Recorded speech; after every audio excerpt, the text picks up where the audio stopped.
도와주지 못할 것 같으면 처음부터 명확하게 거절을 하시는 게 오히려 관계에는 더 도움이 됩니다.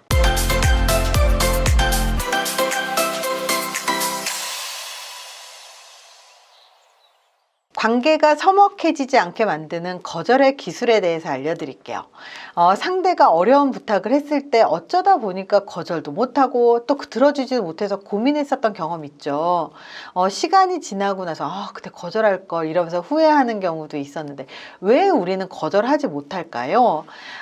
물론 상대방의 부탁이 우리에게 피해를 주거나 너무 많은 시간과 노력을 들어가게 하거나 아예 불가능한 일이 아니라면 부탁을 들어주는 게 좋죠. 왜냐하면 서로가 부탁을 주고받으면서 관계가 돈독해지기 때문이에요. 하지만 거절했어야 되는데 거절을 못했다면 이거는 처음부터 거절을 했었어야 맞는 거예요. 부탁을 들어주겠다고 해놓고 후회하는 건요, 안 하니만 못하기 때문입니다. 합리적으로 거절을 하지 못하는 이유가 크게 세 가지가 있는데요. 거절을 잘 못하는 성격이거나 상대방과의 친분이 굉장히 두텁거나 과거에 도움받았던 경험이 있었다면 거절을 못하는 경우들이 있어요.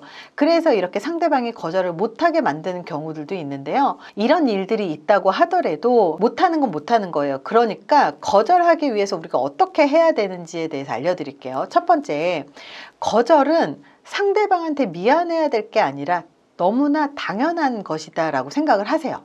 상대방한테 부탁을 받지 않았다면 거절할지 말지에 대한 생각을 할 필요가 없어요. 오히려 상대방이 부탁을 했기 때문에 내가 고민을 할 수밖에 없는 거잖아요.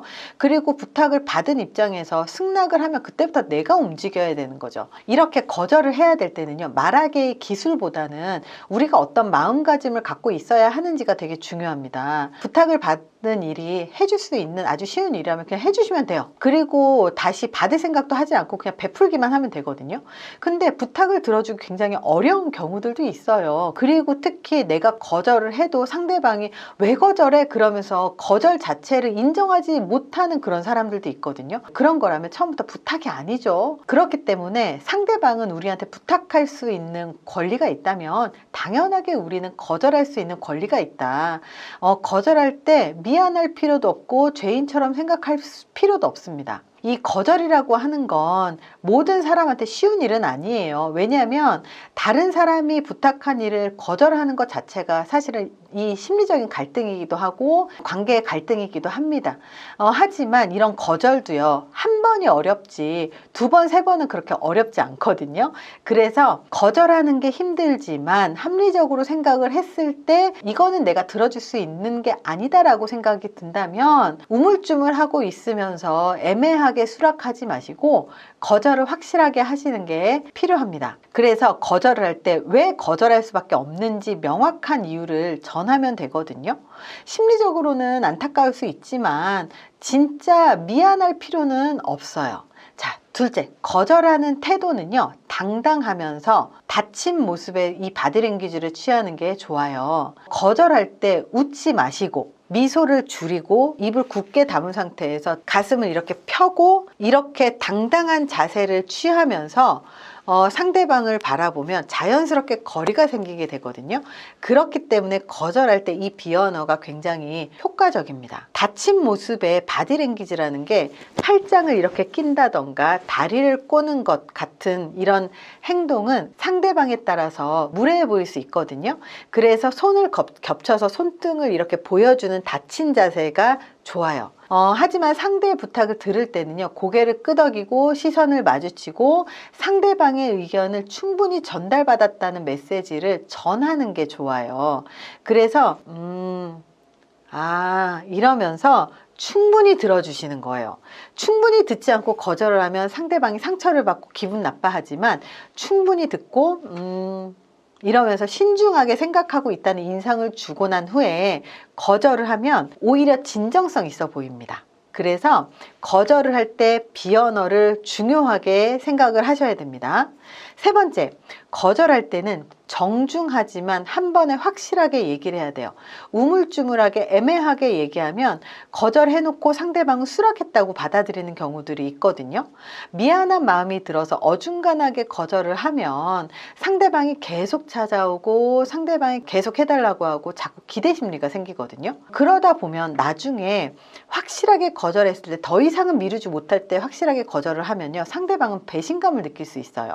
거절할 때는요, 한 번에 하셔야 돼요. 정중하지만 최대한 명확하게 이야기를 하는 게 좋아요.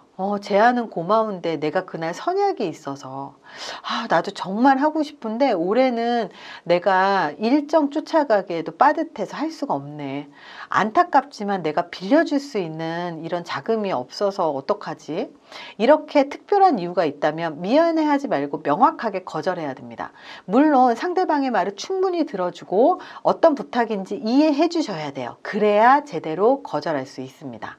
이렇게 명확하게 거절의 의사를 다 전했는데도 불구하고 상대가 계속해서 더 부탁을 하고 거절하지 못하도록 하는 방법을 계속 쓴다면 세 가지 전략을 또 추가로 사용을 할 수가 있습니다. 일단 첫 번째가 상대를 높이는 전략이에요. 상대의 권위를 세워주고 자신감을 높여주는 말을 하면 상대방이 거절은 당했지만 심리적으로는 만족감을 얻게 되기 때문에 서운하지가 않아요. 이 서운함이 상쇄되는 효과를 가질 수 있습니다. 높임말을 쓴다던가 경어를 쓴다던가 하면서 상대방하고 거리를 먼저 만드는 거예요. 그래서 거리감을 이 언어로서 만들면 상대방이 무리한 부탁을 했구나라고 스스로 깨닫게 만들 수 있습니다. 너무 친한 사이에서 경어를 사용을 하면요, 오히려 장난처럼 느껴질 수 있거든요. 그래서 적당한 사이의 거리에서 좀 더 높임말을 사용하고 그리고 더 정중하게 얘기했을 때 효과가 더 좋습니다. 누구누구시 실력이야. 제가 너무 잘 알고 있죠. 이렇게 저한테 부탁을 해주시니 너무 감사하지만 지난번에 얘기한 것처럼 제가 정말로 여력이 안 되네요. 이렇게 말을 한다거나 너처럼 능력 있는 친구가 직접 하는 게 나을 텐데 방금 말한 것처럼 이미 나는 정말 일에 치여서 도저히 시간이 안 돼. 이렇게 하신 말씀은 잘 알겠지만 제가 앞서 말씀드린 대로 이번에 상황이 여의치가 않습니다. 제가 다음에는 꼭 도움을 드릴 수 있으면 좋겠습니다. 이렇게 경어를 사용해서 정중하게 명확하게 다시 한번 거절하는 게 필요하고 거절을 할 때 상대방을 높이게 되면 상쇄되는 효과가 있다고 그랬죠. 두 번째입니다. 다른 사람의 핑계를 대거나 명분을 내세워서 거절을 하는 건 좋은 전략 중에 하나예요. 막연하게 남 탓, 남 핑계하는 건 비겁하잖아요. 그래서 거짓말을 하거나 단순히 떠넘기는 식으로 거절을 하면 관계는 별로 좋지는 않아요. 처음에 명확하게 거절하지 않고 이런 식으로 남 탓, 남 핑계하면요, 상대방의 부탁을 더 거절하기가 어려워지거든요. 그래서 처음에 명확하게 거절한 후에 상대방이 자꾸 이유를 자꾸 물어보잖아요. 그러면 이렇게 명분을 내세우는 게 좋습니다. 직원 중에 집안 형편이 어려운 친구가 있어서 그 친구를 도와주느라 지금은 좀 여력이 없네. 그거는 내 역량 밖의 일이라. 그리고 회사 방침에도 맞지 않고. 이렇게 명분을 얘기를 하는 게 필요할 때가 있습니다. 자, 세 번째는요. 대화를 중단시키고 화제를 바꾸는 식으로 상대방을 흔드는 전략도 있어요. 이 전략은요, 상대가 집중하지 못하게 만드는 것이 목적이에요. 패턴 깨기하고 비슷하거든요. 다만 심각한 사안이거나 친밀하지 않은 사람인 경우에는 사용하지 않는 게 좋아요. 근데 그런 부탁을 하는 거 보니까 요즘 경기가 안 좋긴 안 좋구나. 나도 요즘 힘든데 오늘은 그냥 가성비 좋은 점심 먹으러 갈까? 이렇게 부탁을 받았지만 정확하게 거절도 한번 했고, 그리고 또 다시 재차 부탁을 받았어도 그것을 할 생각이 없다면 아예 화제 자체를 돌려버리는 것도 나쁘지 않아요. 여기까지 거절하는 기술에 대해서 알아봤습니다. 그럼 반대로 상대가 거절했을 때 우리는 어떻게 대응해야 될까요? 상대가 거절했다고 해서 적은 아니에요. 우리가 거절당했을 때 반드시 기억해야 될 건 거절당했다고 해서 상대방이 적이 되는 건 아니거든요. 상대방도 당연히 거절할 수 있고 서운하게 생각할 필요가 없습니다. 상대가 말한 거절의 원인도 분석을 해야 되고 그리고 그 사람이 왜 거절했는지도 보셔야 됩니다. 이렇게 부탁과 거절에서는 좋은 관계가 깨지지 않고 잘 유지되는 게 가장 중요하거든요. 내 목적을 위해서 상대방한테 계속 부탁을 하는 것도 미안한 일이지만 이것 때문에 관계가 나빠지는 건 더 안 좋은 결과가 되는 것 같습니다. 그래서 정말로 부탁을 들어줄 것 같으면 쉽게 흔쾌하게 부탁을 들어주시고요. 도와주지 못할 것 같으면 처음부터 명확하게 거절을 하시는 게 오히려 관계에는 더 도움이 됩니다. 이번 영상이 도움이 되셨길 바랍니다. 감사합니다.